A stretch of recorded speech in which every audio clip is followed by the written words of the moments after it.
My dad's devotion to America was deep and substantive. He spent his life studying the history of our great republic. He knew you couldn't truly appreciate what it means to live in freedom if you didn't understand the sacrifices of the generations who came before. And he made sure that his children and grandchildren understood this too. He'd been at the University of Wyoming just a few weeks when he climbed to a seat up near the rafters of the packed field house to hear President John F. Kennedy urge the students to dedicate their lives to the service of our nation. I think this is the moment my dad decided what direction his life should take. Though he was inspired to service by President Kennedy, Dick Cheney became a Republican.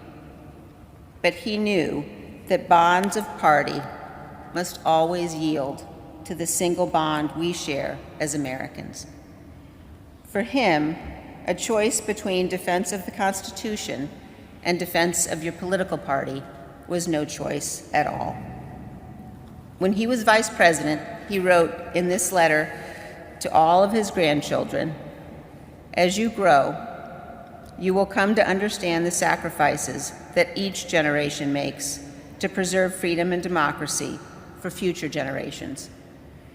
And you will assume the important responsibilities of citizens in our society. I ask of you as my grandchildren what I asked of my daughters, that you always strive in your lives to do what is right." That was the thing about Dick Cheney. He wouldn't force his opinion on you or demand you do things his way. He might not share his opinion at all if you didn't ask. In fact, he was known to go long stretches of time without saying a single word. He was a giant to the end, a lion of a man who loved and served this great republic. The night before my dad died, the sky above my parents' house filled with clouds in the shape of winged angels. I'd never seen anything like it.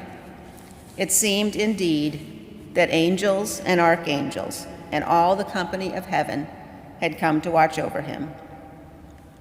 As my dad left this earth, his last words were to tell my mother he loved her. And now, all of us who loved him so dearly say to him, "Good night, sweet dad. May flights of angels sing thee to thy rest."